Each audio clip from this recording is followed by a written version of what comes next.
सुप्रभात class 10th।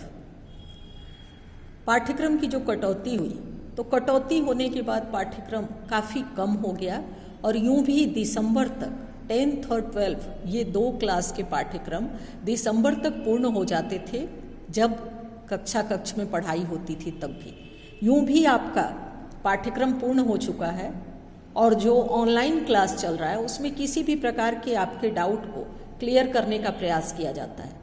लेकिन दुखद विषय ये होता है कि अगर 5 दिन व्याकरण के एक ही विषय को पढ़ाए तो 5 दिन अलग अलग भैया जुड़ते हैं, जिसका लाभ नहीं हो पाता। एक ही चीज को आज बता दिया, कल जो भैया जुड़े फिर उनसे पूछिए कि कल जो मैंने बताया था तो दीदी जी कल मैं नहीं जुड़ा। फिर तीसरे दिन पूछिए, आज इसी तरह का एक प्रसंग एक भैया से आया कि ये चीज जो कि पिछले 3 दिन के ऑनलाइन के क्लास में बता रहे थे लेकिन वो 3 दिन से जुड़े ही नहीं थे, तो उसमें आपकी तैयारी अधूरी रह जाएगी। कम से कम 10th और 12th के भैया अब किसी तरह की लापरवाही नहीं दिखा सकते, क्योंकि भविष्य में क्या होने वाला है ये हम नहीं जानते और बोर्ड की परीक्षा तक आपका विद्यालय खुलेगा या नहीं खुलेगा, आपसे प्रत्यक्ष रूप से बातचीत होगी या नहीं होगी, कुछ भी कह नहीं सकते। तो ऐसे में जो ऑनलाइन क्लास चलता है उसको कम से कम ध्यान से सुनना चाहिए। तो कृतिका के जो 5 पाठ हैं, पूरक पुस्तक है आपकी कृतिका, उसके जो 5 पाठ हैं उसमें से 2 पाठ की कटौती हो गई है। तीसरा पाठ जो सना सना हाथ जोड़ी है ये पाठ बता रहे थे, इसमें थोड़ा सा आगे आज और बताएंगे। देखिए इस पाठ में गैंगटॉक जो कि सिक्किम की राजधानी है, वहाँ लेखिका मधु कांकरिया का ये एक यात्रा वृतांत है। मधु कांकरिया के द्वारा ये एक यात्रा वृतांत के रूप में लिखा गया है। इसमें वो बताती हैं आगे कि जब वो पहाड़ पर चढ़ी तो उस समय सूरज ढलने लगा और इन लोगों ने देखा कि कुछ पहाड़ी औरतें गाय को चराकर वापस आ रही हैं। वो गाय को चरा रही थी और उनको लेकर के शाम होने के समय वापस उतर रही थी। उतरती संध्या में जब इनकी जीप चाय के बागानों से गुजर रही थी तो इन्होंने देखा कि नीचे चाय के बागानों में, देखिए हर जगह ये लिख रही हैं जैसे कि मैंने देखा, तो ये कारण क्या है कि ये एक यात्रा वृतांत के रूप में, यानी जो कुछ उन्होंने देखा है उसी को लिखने का प्रयास वो कर रही हैं। तो नीचे के चाय बागानों में कई युवतियां सिक्किम परिधान पहने चाय की पत्तियां तोड़ रही थीं। उनके सौंदर्य को देखकर लेखिका मंत्रमुग्ध हो उठी। इतना अधिक सौंदर्य इनके लिए असह्य था, यानी ये सौंदर्य जो था वो सहन शक्ति से अधिक था, असह्य था। यूमथांग पहुंचने के लिए लायुंग में ठहरना पड़ा। तीस्ता नदी के किनारे छोटे से लकड़ी के घर में अपने संगी साथियों के साथ नाचना गाना शुरू कर दिया। वातावरण ऐसा मस्ती भरा और मोहक बन गया कि सभी सैलानी गोल गोल घेरा बनाकर नाचने लगे। लेखिका वहां बर्फ की तलाश में व्याकुल थी।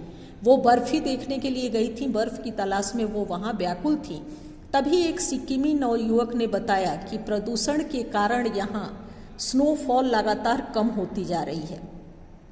यदि आप कटाओ चली जाएं, जैसे कि भारत का स्विट्जरलैंड, प्रश्न इससे आप बना सकते हैं कि भारत का स्विट्जरलैंड किससे, तो कटाओ को भारत का स्विट्जरलैंड, वहाँ बर्फ सर्दियाँ मिल जाएगी क्योंकि वह अभी टूरिस्ट स्पॉट नहीं बना है।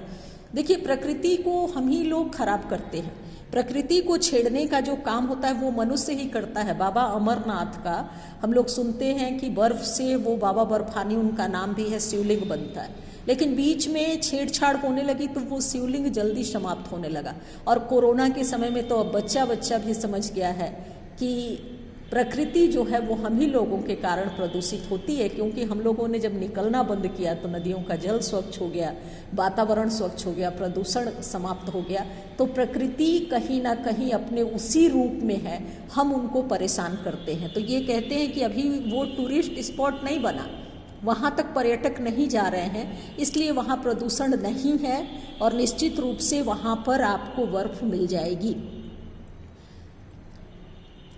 धीरे धीरे सावधानी पूर्वक चलते हुए ये कटाओ के करीब आ रहे थे। दूर से ही बर्फ से ढके पहाड़ दिखाई दे रहे थे। पास भी नहीं पहुंची थी, दूर से ही बर्फ से ढके हुए पहाड़ दिखाई दे रहे थे। नार्गे ने उत्तेजित होकर बताया कि देखो एकदम ताजा बर्फ है। लगता है रात में ही गिरी है। सभी सैलानी जीप से उतरकर बर्फ पर कूदने लगे। बर्फ को देखकर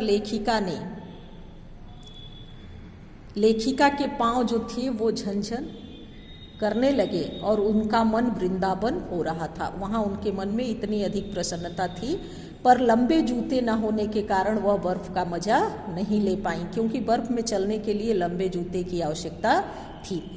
उसकी मित्र मणि ने बताया कि हिम शिखर जल स्तंभ है पूरे एशिया की। सर्दियों के बर्फ के रूप में ये जल संग्रह कर लेते हैं और गर्मियों में ये बर्फ शिलाएं पिघल पिघल कर जलधारा बन हमें तृप्त करती हैं। इस प्रकार लेखिका का सफ़र थोड़ा आगे बढ़ा। बॉर्डर एरिया थोड़ी दूर पर ही चीन की सीमा है। इक्का दुक्का फौजियों की छावनियाँ दिख रही थीं। लेखिका के लिए यह सफर सचमुच में एक खोज यात्रा थी। यात्रा वृतांत उन्होंने लिखा है, एक खोज यात्रा थी। उसकी चेतना और अंतरात्मा में हलचल मचाने वाला था। घाटियों, वादियों, पहाड़ों और बादलों की आंख मिचौली खेलते खेलते जीप जब युमथांग पहुंची तो सभी निराश हुए, क्योंकि युमथांग का प्राकृतिक सौंदर्य कटाओ की तुलना में बहुत कम था। युमथांग में चिप्स बेचती एक सिक्किमी युवती से पूछने पर उसने लेखिका को बताया कि मैं एक इंडियन हूँ, जिसे सुनकर लेखिका को बहुत अच्छा लगा। यानी उसने किसी राज्य का नाम नहीं लिया, बल्कि कहा कि मैं इंडियन हूँ।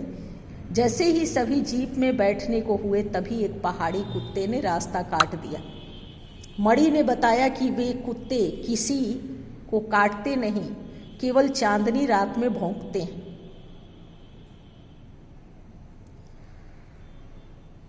लौटते समय जीतेन जो था लेखिका का जो गाइड, वो बता रहा था कि यहाँ एक पत्थर है जिस पर गुरु नानक जी के फुटप्रिंट है। वहाँ पर बाबा मंदिर है। कहते हैं कि यहाँ गुरु नानक की थाली से चावल छिटक कर बाहर गिर गए थे। जिस जगह चावल गिरे थे वहाँ चावल की खेती होती है। थोड़ी दूरी पर उसने दिखाया, मैडम इसे खेदुम कहते हैं। यहाँ देवी देवताओं का निवास है। जो यहाँ गंदगी फैलाएगा वो मर जाएगा। जितेन ने लेखिका को गैंगटॉक के बारे में बताया कि गैंगटॉक का असली नाम गंतोक है, जिसका अर्थ है पहाड़।